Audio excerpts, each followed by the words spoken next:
अभी क्योंकि समापन कल होना है और धन बरस रहा है यूपी के अंदर। अगर ये धन इतना भी रहता है, 33 लाख करोड़ भी रहता है और धरातल पर इसमें से भी अगर 30 लाख करोड़ भी उतर गया तो यूपी की तस्वीर और तकदीर बदल सकती है।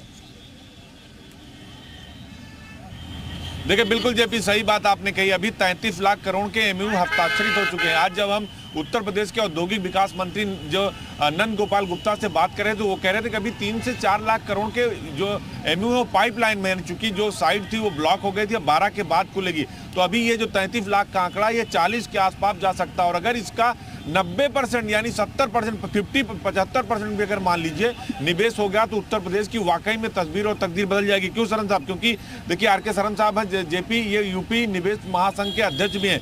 अगर 40 लाख करोड़ के आसपास ये पूरा एमयू हो जाता है, जो औद्योगिक विकास मंत्री कह रहे थे कि अभी 4-5 लाख करोड़ के नहीं हो पाए हैं, लोग अभी करना चाहते हैं, तो उत्तर प्रदेश कहाँ खड़ा होगा देश में? देखिए, हम जो हमारा लक्ष्य था उससे 300 टाइम्स ऊपर हम लोग गए हैं, उससे भी ऊपर जा रहे हैं। तो ये उत्तर प्रदेश के लिए, माननीय मुख्यमंत्री योगी नाथ जी के नेतृत्व के लिए, ये उत्तर प्रदेश के लिए एक गोल्डन एरे का शुरुआत है और एक इतिहास है जो इन्होंने रचा है। इसको मानना चाहिए और ये इन्वेस्टमेंट ये प्रूव कर रहा है लॉ एंड ऑर्डर जो आपने अभी बात बोली, उसके लिए जो व्यवस्था है यहाँ पे और जो लीडरशिप है उसमें पूरे इन्वेस्टर को विश्वास है। और बाहर से इतने इन्वेस्टर्स को एक प्लेटफॉर्म पे लाना उत्तर प्रदेश में ये आसान काम नहीं है जो इस सरकार ने किया है, और हम लोग सबको इसको सपोर्ट करना चाहिए। उत्तर प्रदेश के अंदर लाना ये बड़ी बात है और एक इतने बड़े प्लेटफॉर्म देना एक बहुत बड़ी बात है। चलिए आप बने रहिएगा हमारे तमाम सहयोगी। मुझे एक छोटा सा ब्रेक लेना, ब्रेक के बाद भी लगातार हमारी इस बड़ी खबर पर बड़ी कवरेज जारी रहेगी।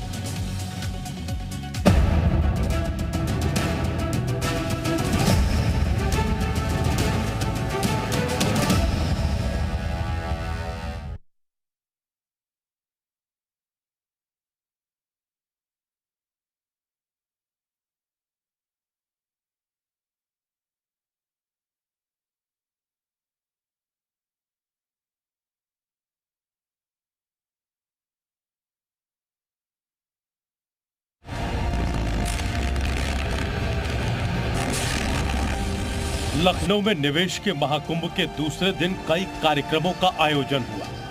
व्यास हॉल नंबर 1 में नीदरलैंड पार्टनर कंट्री सेशन हुआ। वहीं दधीची हॉल नंबर 2 में जापान पार्टनर कंट्री सेशन हुआ। भारद्वाज हॉल नंबर 3 में यूएई पार्टनर कंट्री का सेशन हुआ। पॉलिसीज फॉर इंक्लूसिव ग्रोथ विषय पर एक सत्र का आयोजन किया गया। New opportunity for MSME and cooperatives पर भी एक सत्र का आयोजन हुआ। इसके अलावा वीविंग इंडियाज ग्रोथ स्टोरी पर सत्र हुआ। The investor lens post Covid scenario पर भी एक सत्र हुआ। द इकोसिस्टम इन यूपी विषय पर भी चर्चा हुई और पार्टनर कंट्री सेशन ऑस्ट्रेलिया का भी एक सत्र आयोजित हुआ। योगी सरकार के ग्लोबल इन्वेस्टर समिट का दूसरा दिन था आज। कई केंद्रीय मंत्री ग्लोबल इन्वेस्टर समिट में पहुंचे, जिसमें केंद्रीय मंत्री नितिन गडकरी के साथ साथ केंद्रीय मंत्री स्मृति ईरानी, केंद्रीय स्वास्थ्य मंत्री मनसुख मांडविया भी पहुंचे। ज्योतिरादित्य सिंधिया भी कार्यक्रम का हिस्सा बने। यानी साफ है, लगभग 33 लाख करोड़ के एमयू को साइन करने के बाद योगी सरकार काफी उत्साहित। और खुद योगी सरकार के इंडस्ट्री मंत्री नंद गोपाल नंदी ने कहा आने वाला वक्त में ये और भी बढ़ेगा, यानी 33 लाख करोड़ बढ़ के और ज्यादा हो सकता है। यानी साफ है, आने वाले समय में योगी सरकार का इन्वेस्टर समिट उत्तर प्रदेश के विकास के लिए मील का पत्थर साबित होने वाला है। सीएम योगी, डिप्टी सीएम केशव प्रसाद मौर्य और ब्रजेश पाठक, पर्यटन मंत्री जयवीर सिंह, उच्च शिक्षा मंत्री योगेंद्र उपाध्याय, एमएसएमई मंत्री राकेश सचान, औद्योगिकी विकास मंत्री नंद गोपाल नंदी, जल शक्ति मंत्री स्वतंत्र देव सिंह, समाज कल्याण मंत्री असीम अरुण समेत कई मंत्री अलग अलग सत्रों में शामिल हुए। वहीं कई केंद्रीय मंत्रियों ने भी विभिन्न कार्यक्रमों को संबोधित किया। योगी सरकार इन्वेस्टर समिट को बेहद कामयाब बता रही है।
लखनऊ।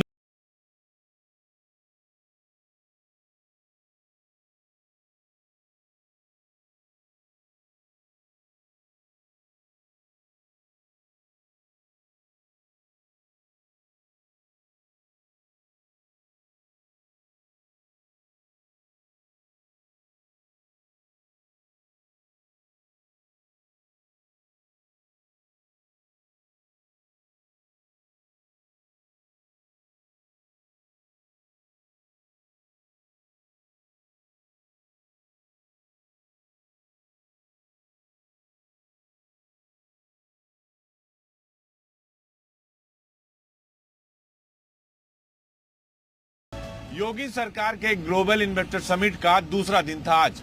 कई केंद्रीय मंत्री ग्लोबल इन्वेस्टर समिट में पहुंचे, जिसमें केंद्रीय मंत्री नितिन गडकरी के साथ साथ केंद्रीय मंत्री स्मृति ईरानी, केंद्रीय स्वास्थ्य मंत्री मनसुख मांडविया भी पहुंचे।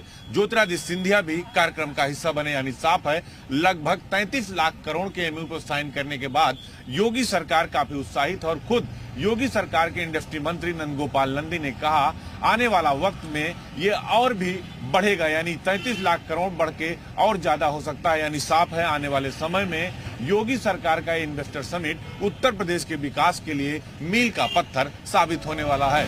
सीएम योगी, डिप्टी सीएम केशव प्रसाद मौर्य और ब्रजेश पाठक, पर्यटन मंत्री जयवीर सिंह, उच्च शिक्षा मंत्री योगेंद्र उपाध्याय, एमएसएमई मंत्री राकेश सचान, औद्योगिकी विकास मंत्री नंद गोपाल नंदी, जल शक्ति मंत्री स्वतंत्र देव सिंह, समाज कल्याण मंत्री असीम अरुण समेत कई मंत्री अलग अलग सत्रों में शामिल हुए। वहीं कई केंद्रीय मंत्रियों ने भी विभिन्न कार्यक्रमों को संबोधित किया। योगी सरकार इन्वेस्टर समिट को बेहद कामयाब बता रही है और सरकार का ऐसा दावा है कि यूपी में निवेश के जरिए जमकर विकास होगा। और उत्तर प्रदेश में गरीबी दूर करने के लिए रोजगार निर्माण करना पड़ेगा। रोजगार निर्माण करने के लिए इंडस्ट्री आनी चाहिए।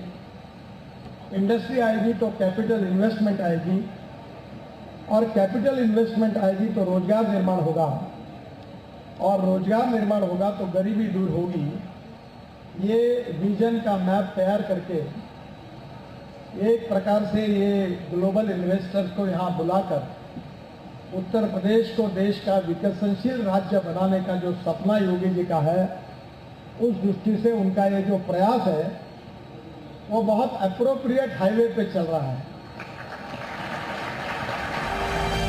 यूपी सरकार इस सम्मेलन से प्रदेश में बड़े निवेश को आकर्षित करने का प्रयास कर रही है। सरकार के ही अनुमान के मुताबिक इस दौरान 32 लाख करोड़ से ज्यादा का निवेश आने